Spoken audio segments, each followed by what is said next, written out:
घर की कंस्ट्रक्शन करवा रहे हो, ये वीडियो देख लो, पता चल जाएगा कि प्लिंथ लेवल तक आपको कितना खर्चा आ जाएगा।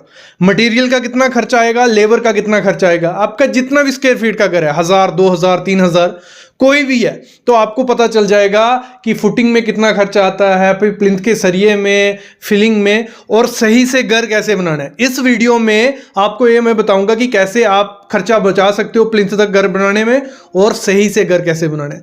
लास्ट में मैं आपको बताऊंगा कि कितना खर्चा आएगा घर बनाने में, वो आप इजीली कैलकुलेट कर सकते हो। लेकिन सबसे पहला स्टेप ही क्या होता है घर की कंस्ट्रक्शन का, वो होता है हमारी ड्राइंग।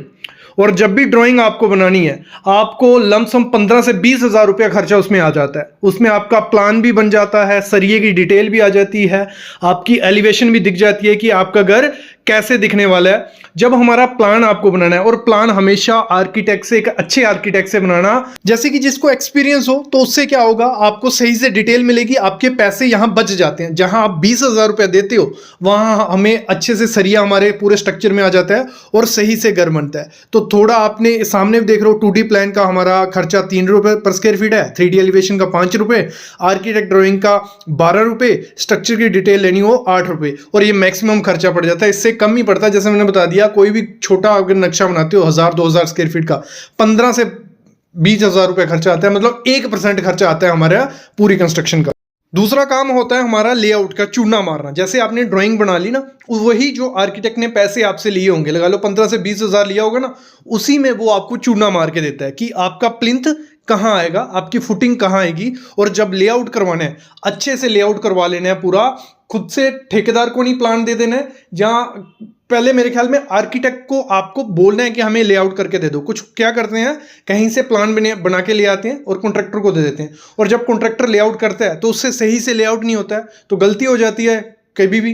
तो वो जब एक्सकवेशन हो जाती है तो पता चलता है पिलर आगे पीछे हो गया, फिर वो सरिये को मोड़ते हैं, दिक्कत आती है। तो इसीलिए मैं कहता हूँ, जिससे आपको प्लान बनाना है उसी से लेआउट कराओगे तो आपका घर सही से बनेगा। क्योंकि जब ड्राइंग बनाई जाती है, पेज पे कुछ और होता है, और जब उधर चूना मारा जा रहा होता है, वहां दिक्कतें आ सकती हैं। जरूरी नहीं आएंगी, लेकिन जिससे बनाओगे उसी से करवाओगे तो अच्छे से काम आपका होगा। तो लेआउट जब आपने करवा लिया, उसके बाद हमारा एक्सकवेशन का काम शुरू होता है। एक्सकवेशन क्या, खुदाई का काम।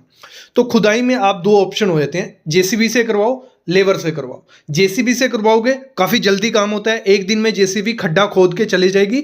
दूसरे दिन आपका जो लेबर होगा वो उसको साफ सफाई से कर देगा, तो आपका खड्डा रेडी हो जाएगा। और एक चीज़ मैं आपको क्लियर कर दूं, ये जो भी चीज़ें होती हैं, प्लान बनाना, लेआउट करना, ये सब खर्चा प्लिंथ लेवल तक कितना आएगा वो आगे मैं आपको बताने ही वाला हूँ। लेकिन उससे पहले थोड़ा गाइडेंस आपको दे दूँ। और जब भी आपको क्या करना है, जैसे आपका खड्डा हो गया, खड्डा हमेशा 5 से 6 फुट होना ही होना चाहिए, भले 1 स्टोरी है भले 2 स्टोरी है। जब 3-4 स्टोरी होती है और खड्डे की डेप्थ बढ़ सकती है, तो 5 से 6 फुट गहराई रखो। कहीं मैं नहीं देखता कि इंडिया में कोई ऐसी सोइल है जहाँ 4 फुट पे अच्छी मिट्टी मिल जाएगी। तो हार्ड स्टार्टर चाहिए होता है, सो 5 से 6 फुट नीचे जाना ही है। और साइज जो फुटिंग का रखना है 5 बाई 5 तो रखना ही रखना है। तो अगर अर्थ के प्रूफ आप घर बनाते हो, जब ये काम हो जाता है उसके बाद पीसीसी करनी है। नीचे पीसीसी कोई नहीं करता। पीसीसी क्या हो गई, जहां हमारा फुटिंग का तले का सरिया बनने वाला है फुटिंग का, उसके नीचे हमें हार्ड सरफेस चाहिए होता है। तो कुछ ऐसी आपको फुटिंग करनी है, पीसीसी करनी है नीचे। ये पीसीसी है, और ये आपको 4 से 5 इंच की पीसीसी करनी है। इससे क्या होगा, आपका जब इस पे सरिया हम बांधेंगे, रख के बांधेंगे, तो वो मिट्टी के कांटेक्ट में नहीं आएगा, मिट्टी में वो सरिया आपका सड़ेगा नहीं। दूसरी चीज इसमें होता है कि सरिया आपका लेवल सरफेस पे रहता है, तो ये बहुत इंपॉर्टेंट चीज होती है। और जहां पे लेआउट मार्किंग करना इजी हो जाता है, और जहां से सामने मार्किंग ही की जा रही है कि आपका फुटिंग का सरिया कहाँ आएगा, तो ये प्रॉपर से होता है, तो आपका बिल्डिंग एक सही पोजीशन में बनती है। और जब भी फुटिंग आपको बनानी है, मिस्त्री को कहना है कि ऐसी ट्रेपेजोइडल फुटिंग दे। ट्रेपेजोइडल फुटिंग क्या होगी, मतलब चारों कोने से स्लोप रहे। इस फुटिंग में क्या होता है, इसकी शक्ति ज़्यादा होती है एज कम्पेयर टू जो सीधी प्लेन फुटिंग हम देते हैं ना, उसमें हमारे नीचे कंक्रीट टूटने के डर हो जाते हैं, और फुटिंग नीचे बैठने के चांसेस हो जाते हैं, और आपके घर में क्रैक्स देखने को मिलते हैं। तो आपको क्या करवाना है, उसको बोलना है कि हमारा कुछ ऐसी स्लोप में फुटिंग बना, तो अच्छे से हमारी फुटिंग बन जाती है। जब फुटिंग बनानी है, सरिया हमारा निकल गया, ठीक है, ऊपर के लिए हमारा सरिया निकल गया, तो ये भी हमारे उस खर्चे में कैलकुलेट हो जाएगा। जब ये काम हो जाता है, उसके बाद हम क्या करते हैं, फिलिंग कर देते हैं, मिट्टी डाल देते हैं। और मिट्टी आपको फिलिंग में कौन सी करनी है, पत्थर वाली कभी नहीं करनी है, आपको वो करनी है, मोरम बोला जाता है, या चिकनी मिट्टी लानी है, ठीक है, जिसकी कॉम्पैक्शन अच्छे से होती है। तो वो आपको चारों तरफ डालनी है, प्लिंथ इस फुटिंग में और उसके ऊपर कॉम्पैक्शन करनी है, पानी डालो, कॉम्पैक्शन करो। काफ़ी लोग क्या करते हैं, मेरे से क्वेश्चन पूछते हैं कि क्या करना है सर, प्लिंथ बना के हम उसको छोड़ दें तो सही रहेगा? ऐसा कुछ नहीं है, आपको प्लिंथ बना के उसको छोड़ने की ज़रूरत नहीं है। अगर सही से पानी डाला है, कॉम्पैक्शन की या मिट्टी बैठ गई है तो बाद में आपका घर नीचे बैठता नहीं है। और मोस्टली लोगों को दिमाग में ये होता है कि प्लिंथ को छोड़ देंगे, एक दो बरसात निकल जाएगी, फिर कंस्ट्रक्शन करेंगे, हमारे घर में क्रैक नहीं आएंगे।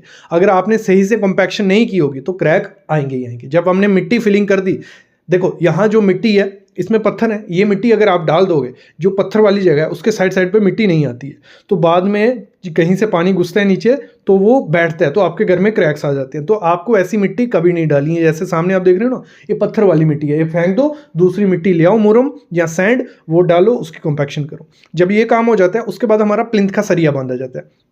प्लिंथ का सरिया आपको सही से बांधना है। प्लिंथ का सरिया ये नहीं है, देखो प्लिंथ हमेशा आपको 3 से 4 फुट ऊपर हाइट में रखना ही है, हमें 3 से 4 फुट हाइट करना है। तो प्लिंथ के नीचे आप प्लम कंक्रीट कर लो। प्लम कंक्रीट क्या हो गया, कंक्रीट और पत्थर को मिक्स करके हाइट बढ़ाई जाती है। एक ऑप्शन ये होता है, दूसरा ऑप्शन होता है ब्रिक वर्क करके, मतलब ईंटें लगा के प्लिंथ की हाइट बढ़ाते हैं। तो आप दोनों में से कोई भी ऑप्शन चूज कर सकते हो। प्लम कंक्रीट सस्ता पड़ता है ईंट से, तो प्लम कंक्रीट कर लो, उसके ऊपर सरिया आपको बांधना है। जैसे आपने 2.5 फीट उठा दिया वो प्लम कंक्रीट करके, उसके ऊपर सरिया बांधो, फिर वो प्लिंथ कहलाता है हमारा, वो प्लिंथ बीम होता है। ये नीचे प्लिंथ की हाइट बढ़ाने के लिए ब्रिक वर्क या प्लम कंक्रीट कर रहे हैं, ऊपर हमारा प्लिंथ आएगा, तो वो कर दो, तो फिर हमारा रेडी हो गया। उसमें मिट्टी फिल कर दो तो हमारा प्लिंथ लेवल तक घर की कंस्ट्रक्शन स्ट्रॉन्ग तरीके से हो गई।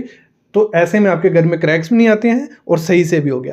तो अभी बात आती है, जो वीडियो का मोटिव था कि प्लिंथ लेवल तक हमें घर की कंस्ट्रक्शन में कितना खर्चा आ जाता है। तो हमें अप्रॉक्स 310 रुपये से 340 रुपये पर स्क्वायर फीट खर्चा पड़ जाता है। जिस तरीके से मैंने आपको बताया ना घर की कंस्ट्रक्शन, इस तरीके से अगर लगाते हैं 310 से 340 रुपये, तो अगर 1000 स्क्वायर फीट का अगर हमारा घर है, 1000 मल्टीप्लाई बाय 310 करते हैं तो हमें 3,10,000 रुपये खर्चा आ जाता है टोटल। इसमें मटेरियल का खर्चा भी मैंने जोड़ लिया, इसमें मैंने लेबर का खर्चा भी जोड़ लिया, तो 3,10,000 रुपये हमारा खर्चा आ जाएगा लगभग। अगर 1200 स्क्वायर फीट का घर है तो आपको कर देना है 1200 इंटू 310। अगर आपका 1500 स्क्वायर फीट एरिया है, 1500 इंटू 510, तो आपको पता चल जाएगा प्लिंथ लेवल तक हमें घर की कंस्ट्रक्शन में कितना खर्चा आने वाला है। और साथ ही साथ अगर सिर्फ आप लेबर हायर करते हो, हम लेबर कॉन्ट्रैक्टर भी करते हैं, मटेरियल खुद से देते हैं, तो आपको 70 से 80 रुपये पर स्क्वायर फीट लेबर रेट इस समय चल रहा है प्लिंथ लेवल तक घर की कंस्ट्रक्शन का। 70 से 80 उसे दो, मटेरियल खुद से दो, तो आपका यही काम 280-300 तक कंप्लीट हो जाता है। मतलब उसमें 10-20 रुपये पर स्क्वायर फीट आपका खर्चा कम हो जाता है। लेकिन उसमें एक दिक्कत है, आपको नॉलेज होना चाहिए कि मटेरियल कौन सा लाना है, सरिया कितना लाना है, तो ये सब चीज़ें हैं। तो मेरे ख्याल में आपको आइडिया लग गया होगा कि अगर आपको प्लिंथ लेवल तक घर की कंस्ट्रक्शन करवानी है, आपको टोटल खर्चा 3 से 3.5 लाख रुपए आ जाता है 1000 स्क्वायर फीट का, मतलब 310 रुपये पर स्क्वायर फीट पकड़ के चलो, तो इतना खर्चा आ जाएगा। टोटल डिज़ाइन भी आ गया, सब कुछ आ गया। तो मेरे ख्याल में आइडिया लग गया। अभी मैं लेता हूँ अलविदा, लेकिन ऐसी वीडियोज़ में आपके लिए लाता रहूँगा। तो प्लीज़ चैनल को सब्सक्राइब करके रखना और बेल आइकन दबा के रखना।